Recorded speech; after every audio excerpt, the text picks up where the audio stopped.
Now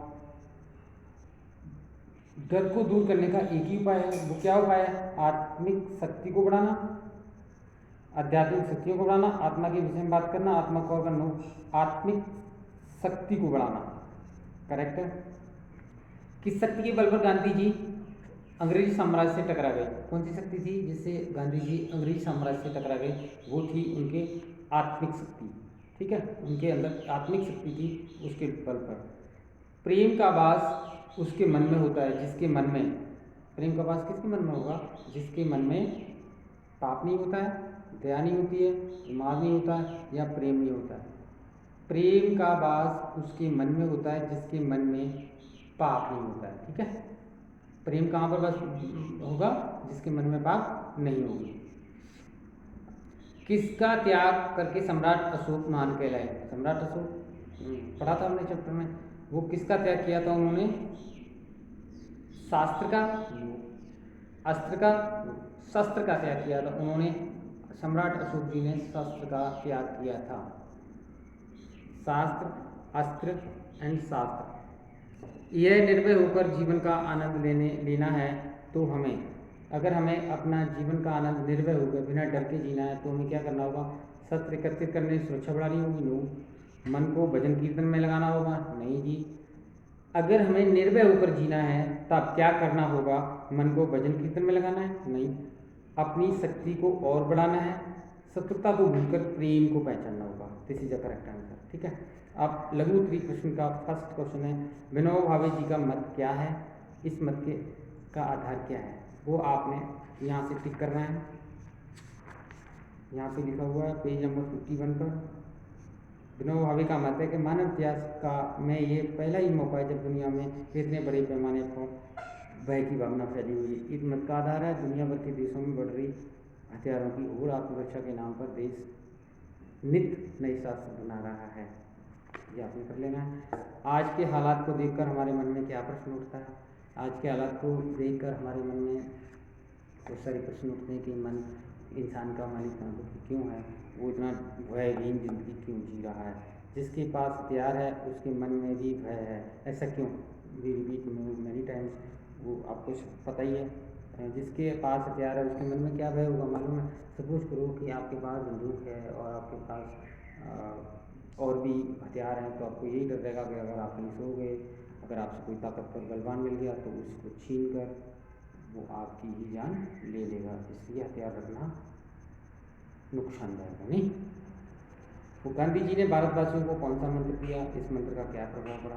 Gandhi ji ने अंग्रेजों से लड़ने के लिए लोगों को इकट्ठा किया। उन्होंने कहा हमें हिंसा नहीं करनी है, हमें अंग्रेजों पर कोई वार नहीं करना है, हमें प्रेम और अहिंसा के बल पर अपने देश को आज़ाद कराना है। किस बल के भरोसे गांधी जी अंग्रेजी साम्राज्य से टकरा गए? वो भी आत्मिक बल था। अब्राहम लिंकन का अपने शत्रुओं को समाप्त करने का तरीका क्या था? क्या आप इससे सहमत है? यदि हाँ तो क्यों? बिल्कुल सही है। अब्राहम लिंकन जब अपने साथी सैनिकों को देखने जाते थे तब वो जो हमारे उसके जो विरोधी कंट्रीज़ के जो सैनिक थे उनका भी हालचाल पूछने चले जाते थे, उनसे हाथ मिलाते थे, उनसे कहते थे आप कैसे हो? इससे उनके अंदर प्रेम की भावना जाती थी और उनके दुश्मन दोस्त बनते चले गए। निर्भय होकर जीने के लिए हमें क्या करना चाहिए? हमें निर्भय होकर जीने के लिए हमें अपने हृदय में प्रेम का भाव जगाना चाहिए, ठीक है, आत्मिक बल को बढ़ाना चाहिए। क्लियर? इस पर आपने एक ऐसे टाइप लिखना है, कोई भी 2 क्वेश्चन कर लेना। आज के युग में सबसे बड़ी विडंबना क्या है? आप उस पर लिख सकते हो। विश्व में भय की भावना को के बढ़ने का क्या कारण है ये बता सकते हो। आज के जीवन में प्रेम और अहिंसा का क्या महत्व है इसके बारे में बता सकते हो। अब्राहम लिंकन कौन थे? उन्होंने अपने शत्रुओं को किस प्रकार खत्म किया? इन चारों क्वेश्चन में से कोई एक क्वेश्चन का आप ऐसे टाइप क्वेश्चन, लॉन्ग क्वेश्चन बना सकते हो। ठीक है, बाकी ये जो अदर क्वेश्चंस हैं इनके सॉल्यूशंस मैं आपको पिक्चर के साथ दे दूँगा, तो सभी आप फेयर नोटबुक पर कर लेना। ओके, जैसे निम्नलिखित शब्दों में उनके अर्थों पर ध्यान दीजिए। जिससे कोई भय ना हो उसे क्या कहते हैं? निर्भय। जिसे डर लगता हो उसे क्या कहेंगे?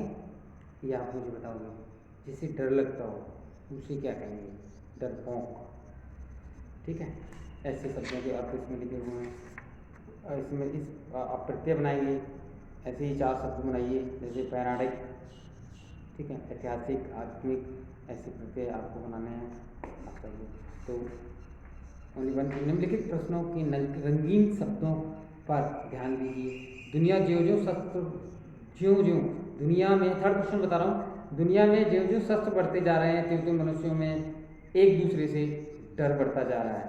इस वाक्य में ज्यों-ज्यों और त्यों-त्यों शब्दों का ध्यान दीजिए। जैसे जितना वैसा ही फल मिलेगा, जो आएगा सो मिठाई खाएगा। इन शब्दों के बीच जो शब्द है उसे अपने अध्यापक की सहायता से स्पष्ट कीजिए। मीन्स ज्यों-ज्यों, मैं समझा रहा हूँ आपको। थर्ड क्वेश्चन, ज्यों-ज्यों शस्त्र बढ़ते जा रहे हैं त्यों-त्यों मनुष्य में डर भी बढ़ता जा रहा है। जैसे जैसे यानी दिनों दिन शस्त्र बढ़ते जा रहे हैं तब डर भी बढ़ता जा रहा है। जैसे जैसे शस्त्र बढ़ेंगे तैसे तैसे डर बढ़ेगा। दूसरा है, जैसा जिसने किया वैसा फल मिला, यानी कि जैसा जिसने किया, उसने अच्छा किया तो उसको अच्छा फल, जैसा जिसने किया उसको वैसा फल मिला, जिसने अच्छा किया उसको अच्छा फल मिला, जिसने बुरा किया उसको बुरा फल मिला। लास्ट में ने जो आएगा सो मिठाई खाएगा, मीन्स जो भी आएगा उसको मिठाई मिलेगी, जो आएगा सो मिठाई खाएगा। ठीक है जी। इन शब्दों के बीच भी हमने कर लिया। निर्भय होने के लिए हथियारों को ही नहीं तो फिर किस चीज़ की ज़रूरत है? निर्भय होने के लिए हथियारों की नहीं तो फिर किस चीज़ की ज़रूरत है? क्लास 7, इसका मुझे जवाब आप भेजोगे। ठीक है, बाकी चैप्टर ख़त्म हो गया, वह अपना 8th चैप्टर हम लोग फिर शुरू करेंगे। Okay, thank you.